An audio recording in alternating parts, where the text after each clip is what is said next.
So what would you consider characteristics of an actual leader? But not just a leader, but a great leader. What does someone have to do, or what characteristics do they have to possess in order to be considered a great leader? That's today on the 306 podcast.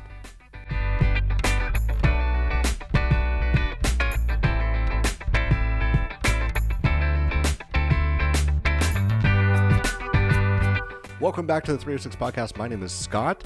I just want to thank you so much for being here. And if you haven't already, please subscribe to our channel, like this video, share it with some friends, share it with people in your circle of influence who are looking to become better leaders.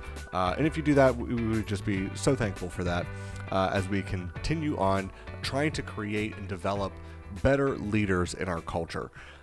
We are in our That was a lot of ours. We're in the new 306 podcast studio. It's the same physical studio, but we swapped sides and everything else like that, and different camera angles. And so, if you want, I'm going to be releasing a vlog here in the very near future where we talk about the different design. We're going to be doing a new office tour because now we're going to have 3 actual studios. We're going to have the 306 studio, the 305 studio, and the 304 studio. And so right now, they are working on the 304 studio, and so they're getting all that together. And right now, the 305 studio is kind of just a catch-all of all of our junk and all of our equipment. So it's just kind of hanging out there for right now. But we're just excited to be back and be in a kind of new set, fresh set. It kind of looks the same, but it's not. It's very different. And so we even rearranged how we're going to be having people sit and all that kind of stuff. But now's not the time to go through that because it's just not, I guess.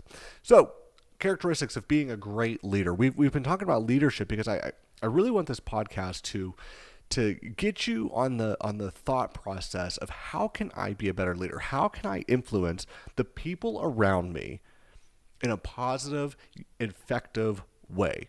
And by being a great leader, you're going to be able to communicate with people better. You're going to be able to understand people better, and you're going to be able to show what people need to do in order to achieve their goals, to get through hard times, to celebrate good times. And that's really what a leader does. So what are some basic characteristics? Last week, I said maybe we need to talk about what are some characteristics of what a leader is. And so that's what we're going to do this week. And so we have 8 kind of points here that we're going to be talking about. This may not be the longest podcast in the whole world, but we're going to get through these points. I just want you to really think about them and think about people in your life that possess maybe not all of these characteristics. I think it would be very, very hard to have all of these characteristics. And leaders are people that understand that they're growing as they go on. They don't have everything figured out. Leaders understand that. But yet that's why they're leading people, because they're leading people to where they want to go. They're just a little bit further ahead of where the people they're leading are. But they're still trekking to get somewhere as well, and they want to bring you along for the ride. So the first characteristic that is in this article, and this is just an article from the Huffington Post, and we looked through a lot of different articles, and it's like 25, and then there's like 3, and then there's 12, and then 80 different characteristics of being a great leader. But these 8 are kind of encompass everything that I believe a true leader would have. And so number 1 is collaborative. And so you need to be collaborative with your team. You need to be transparent with your team. If people don't feel like when they come along beside you that they're getting anything out of it, then they're not going to follow you for very long. Because if you're not showing them and being collaborative and asking them to join in, and that's why we say, join our neighborhood, join the Love Local family, join what we're looking to do and help us get there. That's why we encourage you to leave comments. That's why we encourage you to connect with us on social media. We want your opinions we don't just want you for your views. We want you for your collaboration because we feel that if you can collaborate with us, we're going to be able to make a better product, a better service faster than if we have to figure things out on our own. If we have to figure things out on our own, it's going to take a lot of time, it's going to take a lot of errors, and it's going to take a lot of patience from you, the viewer, in order to allow us to get to where we want to go. Rather, if you connect with us, if you communicate with us, if you help us by saying this is what we like, this is what we don't like, this is kind of what we would like to see happen, this is what we think about this, we really liked this podcast, we loved this podcast, we hated this podcast, we love all this other stuff. Just by having that open communication, that collaboration, we can then turn that into tangible things like new podcasts or new short films or new web series, better topics. We can do all of that for you. And I apologize if this microphone's being so noisy. It's normally not this noisy. Number 2 is being a visionary. A leader has to be a visionary. They have to be a dreamer, or else how are they going to know where they want to go? They have to dream up of where they want to go. And true leaders try to get somewhere that hasn't been explored yet. That's a true entrepreneurial, visionary, leader, dreamer, whatever you want to call it. That's what we're after.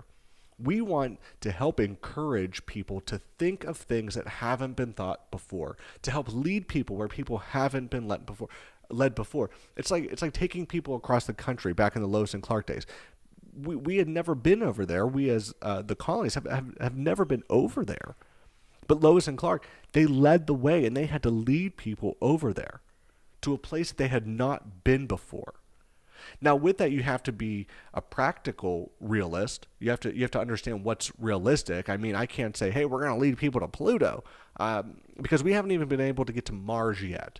I mean, and so there has to be different plateaus that you are going to reach, but the end goal, you could say, hey, we want to be able to get to Mars someday, so I'm going to implement these, we're going to get to Pluto someday, and I'm going to implement these steps, and the first thing that we want to figure out is how to get to Mars, and that's why if you can lead people, if you can cast that vision for people, and get them excited about it. And it's like I said in the last podcast, maybe it's not that I do something extraordinarily well, but if I can cast the vision and at least do it well enough that people get excited about it, that people get enthusiastic about it, that they'll be able to pick up the torch where I let off. Where I reach my limitations, other people will be able to say, I'm going to take that and I'm going to go with it because I know the vision, I know where we need to go, and I know how to get us there, or at least a little bit further down the road. The third point is you got to be influential. And part of being influential is having that charismatic leadership style where you can say, hey, this is the vision that I have. This is, this is what I want to accomplish, and getting people excited about it. You have to be able to get excited about what you're doing. I feel like I'm talking 100 miles an hour, and I might be. So I apologize if I'm just excited about this, I guess. But you need to be influential. You can't just come in. You have to be excited about it. It's amazing that there's some people who think that, I just have to say what I feel, and I can talk like this, and people are going to follow me, and they're going to do what I tell them, and it's going to be great, and we're going to change the world. No one, I don't want to say no one. Very few people are going to get motivated and excited about that. You're not going to be a very influential person if you can't get other people excited about what you want to do. And so you need to practice. You need to learn exactly how you want to communicate things. And that's one of the things that we're still working on here at Love Local. And it's like, what exactly are we? What are we looking to do? And we're looking to build leaders in 3 different areas of our lives. And so I need to continually work on, is this the best way that we are communicating what we want to do so that we can most effectively influence people to follow us? And I don't want people to follow us just for the sake of following us. I want people to follow us because they look at what we're doing and they're saying, yes, that is what I've been looking for. That's what I need in my life. That's how I want to move forward. That's where I want to be led to. That's what we're trying to do here at Love Local. Number 4, you need to be empathetic. So many people come from so many different backgrounds, and there's so many things just happening in life that a true leader needs to be able to look at someone and say, I may not understand, or I may not really grasp what you're going through in a particular situation, but I'm going to trust you enough. I'm going to allow you to do what you need to do in order to overcome it. And I'll give you an example of this. I was working in retail. I was a store manager for a doctor's office. We sold glasses and contact lenses and did eye exams. An eye doctor. I managed an eye doctor's office in a retail setting, I guess. And so one of my employees, it was in the middle of the day, and she just was acting different than she normally did. And I said, hey, is everything okay? And she said, I'm like having an anxiety attack. And at that time, I really didn't understand anxiety. I had never experienced real anxiety that I knew of at the time. And I just thought, I don't know if this whole anxiety thing is just like a scapegoat, or if it's just like a quick out that I really don't want to be here, so I'm just going to say that I'm having an anxiety attack, and so I said, like, do you know what's causing it? And she said no, and I said okay. I said, well, why don't you go take a walk, go get a drink, from the food court or water fountain, whatever, and just kind of relax a little bit. And so I was very empathetic to her situation. I didn't understand what she was going through. And now, years later, now that I have, my own, anxiety issues that I'm trying to work through, I do now really empathize with her, because I know the struggles, and I know the awfulness that is an anxiety attack. And so that's just an example of how you can kind of be empathetic towards someone. Number 5, you need to be innovative. You need to be continuously pushing your creative limits. You need to be thinking about, how can I be doing things better? And this kind of goes back to point number 3, being influential. I mean, you have to be innovative. If you're doing things one way and it's not working, you need to figure out an innovative way to do it better. I mean, and I love that challenge. I really, really do. And I kind of might like it too much. I mean, since we've started this podcast, this is the 4th different backdrop or setting that we've used. Now, the first couple, I mean, we were just starting out, and then we switched, and then we had that, and then we ran over to 304 because we got kicked out of the studio while they were remodeling. And now we have it's not completely different, but we're tweaking it. We're innovating. We're always striving to become better and to learn and to present something better than we presented before. And I'm sure if I don't like this, that I'll switch it again, because we need to be continually thinking of ways to improve and to innovate our products and our services. But part of that, you need to go back to number 1, where you need to be collaborative. You can't just say, we're going to change everything and I'm going to do all of this different stuff and it not work and everyone else be completely against it. You need to be able to collaborate with people. You need to be able to cast that vision. You need to be able to influence those people. You need to be empathetic to their worries and their concerns and their different ideas. So do you see how these are all kind of tying together, which is exactly what we want? Number 6, you need to be grounded. You need to be a visionary. You need to be innovative. You need to be thinking of ways that you can improve things. But again, you need to be realistic. You need to have that balance. And this is where you need to have other people in your life. You need to have people in your life that know you, that understand you, that know when you need to slow down. For me, that person is my wife. My wife, Carly, she's my anchor. And at first, whenever I told people that she was my anchor, she got upset. She's like, oh, so you're saying I'm holding you back? And I said, no, you're holding me down. Because if I get too far off into my dreams and the visions and innovating, I completely lose track of everything that it needs to get done now. Just because you're an innovator, just because you're a thinker, just because you're a visionary or a dreamer, doesn't mean that you get a pass on all of the day-to-day things that you need to do that maybe aren't innovation and thinking and dreaming. You still need to do that stuff. I'm thinking of all of these things and how do we make Love Local better? How do we do all these things better? But I still have to manage all the social media accounts that we do. I have to write out scripts, I have to write out production notes, I have to edit all of the videos that we're shooting. I need to be doing all of those practical day-to-day things while I'm dreaming. And what I've noticed is this, and it's very important. The more you invest in those grounded areas, now you need to be smart about it. You can't just only invest in the grounded areas and just assume that you'll be a good thinker. But the more time, if you find that good balance of doing your practical day-to-day things and then your dreaming things, you get better visions, you get better ideas of how you can improve because you're actually doing the things that you're trying to improve. If you just sit in your office all day and say, well, I'm going to improve the way we do XYZ in our company, but you're not doing anything in XYZ. You're not fluent. You're not familiar in all of the day-to-day practical applications of that. Like Facebook, if I'm going to say, hey, this is how we're going to improve our Facebook ads, but I haven't run a Facebook ad for 3 years, and I don't know all of the different ways that you can target and track and do all of those retargeting ads, how can I even begin to lecture someone on how we should be improving ads if I myself don't know how to run them? Number 7, you need to be ethical. And this is very, very, very, very important.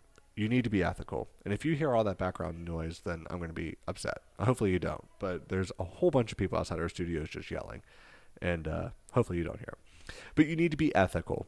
And this sounds like one of those ones where it's like, well, duh. Like, you need to put that you need to be ethical in a leadership rundown of bullet points. And it's like, yeah, I think there's been enough examples in the news and in our culture lately of people who just aren't ethical anymore.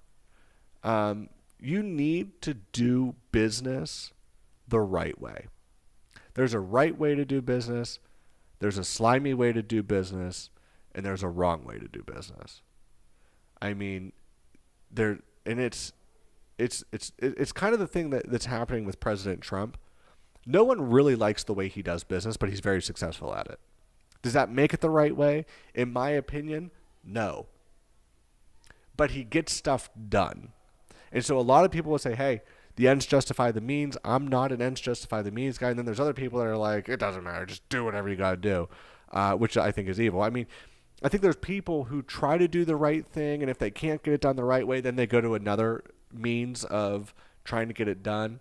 And that's a slippery slope, because eventually you're going to not look for the easy way to, or the right way to do it. You're going to look for the way that's most effective. And I still don't think that getting something done the most effective way is always the right way. It's not. Sometimes doing things the hard way is the right way. Number 8, I kind of already touched on this a little bit before, back whenever we were talking about being a good influencer. I think that was number 3, right? Yeah.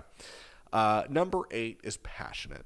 You need to be passionate. Again, you're not going to be able to influence people if you're bored with the idea already.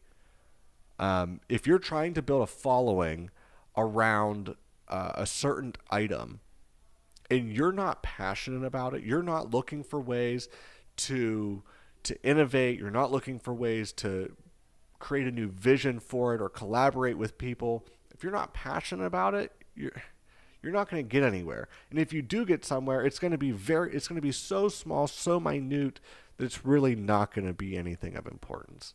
I mean, some people, you'll see that they become very, very successful in one area. And so then they say, oh, well, I'm really successful in this area. Maybe I'll branch off and start doing something else. And then they're not as passionate about it. And so the business model just doesn't work because they're not as passionate about it. So you have to be passionate about it, and it needs to resonate with other people. I mean, if you're like crazy passionate, you'll get some people, but you need to be passionate enough where people feel like they can approach you and belong in it. And that's where you need to pull out some of these other things. You need to come off as collaborative. You need to come off as, I can talk to this person, share ideas with them so that we can make this a better thing. You need to come off as empathetic, because if people think that, oh, well, if he doesn't like my idea, he's going to completely trash, what I think. You don't want that either. Or, if he's way off in the clouds, that he's not even going to listen to what I'm saying. I mean, you get the picture. So I just think, and we'll just run through them: collaborative, visionary, influential, empathetic, innovative, grounded, ethical, and passionate. I think this is a great list of characteristics that every great leader possesses. And again, it's not that they possess all of them. I mean, they should, but what I'm saying is they may not be fluent in all 8 of these. They're probably really good at a couple of them, and then working on creating, the other, 5 or 6, and making them better in their lives, because again, they're trying to lead themselves somewhere, and they're trying to be forward thinking. So hopefully, this kind of gives you a good idea of some things that you can be looking for in other people, so that they can help lead you, and things that you can start working on so you can help lead other people.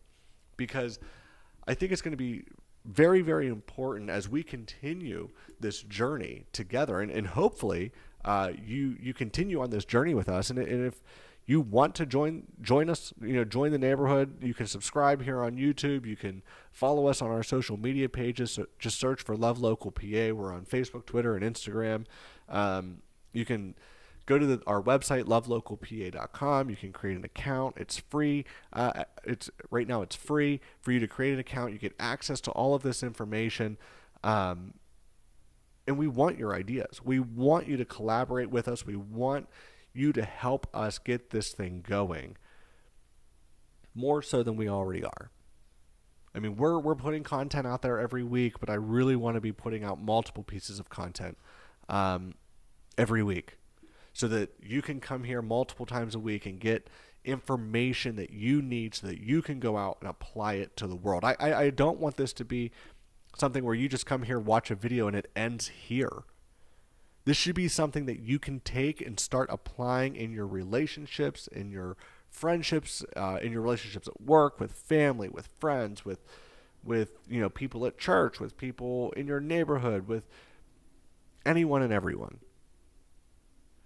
And these leadership tips are not just for professional work. This is in your friendships. This is in your family. I mean, you need to be collaborative with family members. You need to be influential around the people that you're with. You need to be innovative, and you need to be grounded. You can't just be, talking over all of the people at your family. I mean, if this is probably a poor example, but if there's someone that's really intelligent in your family, and you kind of understand what I'm saying, they're really intelligent and they just speak at this level that's like way above your head. I mean, that's not being influential. That's being a jerk. You got to be able to know your audience. You got to be able to include people in your conversation. And you still have to be ethical, dealing with family and friends and all that kind of stuff, and passionate. I mean, you need to have a genuine desire to help people. And I do. I have a genuine desire to help create and develop and lead people to become the best leaders that they can be. So would you join us on this journey, on this adventure, whatever you want to call it? But we're going to be continually trying to improve our content so that you can consume this content very easily and then apply it to every area of your life. Thank you so much for watching. Again, my name is Scott, and again, please subscribe. Comment down below which one of these 8 characteristics you thrive at. If you're very, very good at one of these, please let us know down in the comments. And if there's one that you're really, really struggling with, maybe we can get some different comments down there, and we can kind of help draw out some ideas, some ways that you can improve on that area of your life. Thank you so much for watching. Again, I really do appreciate it, and we will see you next week on the 306 Podcast.